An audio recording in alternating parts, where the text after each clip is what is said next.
Now we're looking at page 477 and 478, 35 through 39 odds. These are solving quadratic equations now using square roots. So what we have to do is get this x squared by itself, and then we can square root it on both sides, and we'll get an answer. So I divide by 6 on both sides to get rid of that. So I get x squared minus 2. Hold on, it's a little bit foggy. Okay, 6. So we get x squared minus 2 equals 2. Sorry, I'm not sure what's going on with the display. Okay, that's better. So I get x squared minus 2 equals 2. If I add 2 on both sides, I get x squared equals 4. You might think 2 is our answer. 2 is one of our answers, but it's not the only one. If we square root both sides, I get x equals positive or negative square root of 4, which is positive or negative 2. Remember, anytime we square root the variable, we have to put positive or negative as one of our answers. So our answers are positive or negative 2. You could also do this one if you divided each side by 6 and got x squared minus 2 equals 2. I could subtract 2 on both sides to get x squared minus 4 equals 0. And that's a difference of two perfect squares. So it's x minus 2, x plus 2 equals 0. So our answers are going to be 2 and negative 2, which is the same as positive or negative 2 here. So you could do it that way. But I think they want, I mean, it doesn't matter. Do it however you want. Number 37, 9 w squared plus 1 equals 9. So I divide each side by 9. I get w squared plus 1 equals 0. If I subtract 1 on both sides, I get w squared equals negative 1. I square root both sides. Uh-oh. Cannot have the square root of a negative number. No solution. Or no real roots. That's probably the best. No real roots. But you can write it any of these ways, and they would be fine. That's number 37. Number 39. Let me see if I can do this here. I'm going to give myself some room. So number 39, 4 equals 9k squared. I'm going to divide each side by 9. So I get 4 over 9 equals k squared. Square root both sides. Square root of 4 over 9 is the same as square root of 4 over the square root of 9. And again, because I square rooted the k, I have to make it positive or negative. On this side, it's just going to be k. Square root of 4 is 2. Square root of 9 is 3. So k equals positive or negative 2/3. Those are our two answers for that one. You could also do this one, 39. If you had 4 equals 9k squared, you could square root both sides. So I get positive or negative 2 equals 3k squared. Then divide by 3, divide by 3. So positive or negative 2/3 equals k, which is the same thing we got doing it the other way. Now we have to do page 521, number 11 through 17 odd. This is another important concept that we got to kind of get going. Number 5, page 521, hold on. 521, 11 through 17 odd. Good, so let's look at number 11 on page 521.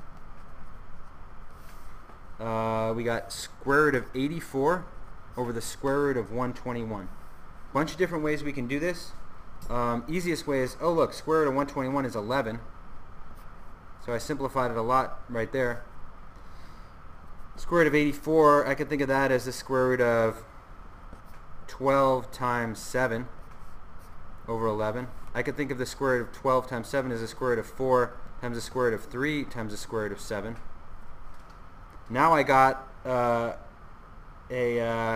square root of 4 up top. That's still going to be over 11. Square root of 4 is 2. So I have 2 root 3 root 7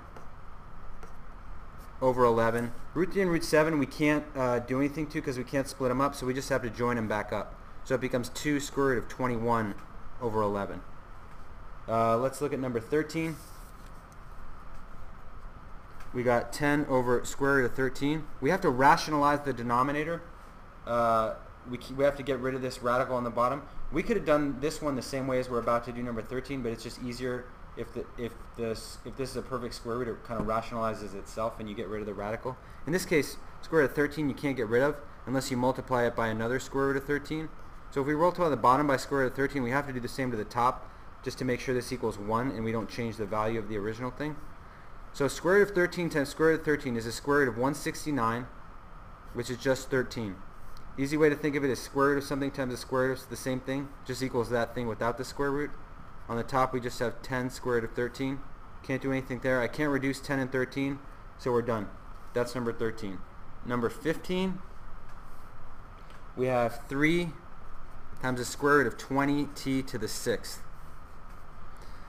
We've got to break this one up now. I still have this 3 outside. If I break up 20 into 4 and 5, t to the 6th I can think of as t to the 3rd times t to the 3rd.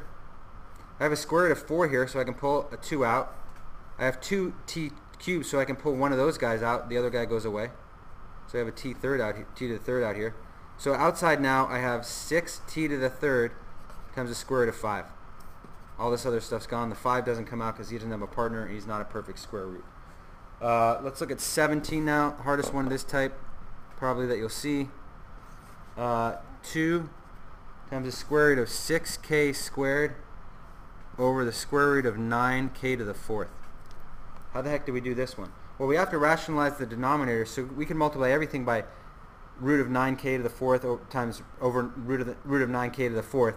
But it's just easier if we, what's the square root of 9? We can rewrite this as 2 root of 6k squared over the square root of 9 times the square root of k to the 4th. Square root of 9 is 3. Square root of k to the 4th, because k to the 4th is just k squared times k squared. So we can just pull out a k squared and the rest goes away. So the square root of k to the 4th is k squared. So we have that. And we have a k squared in here, so we can just pull out a k on top. So we have a k on top outside. And then we still have a 6 inside.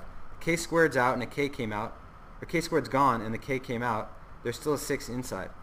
We can reduce. We have k squared on the bottom and k on the top here outside the radical. There's no radical on the bottom anymore. So we can just reduce that like we would normally. So if we have k up here, that's k to the 1st.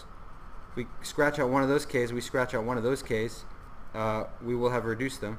So our final answer is 2 root of 6 over 3k. The denominator is rationalized because it does not have a radical sign anywhere in it. Hope that helped, guys. Good luck tomorrow.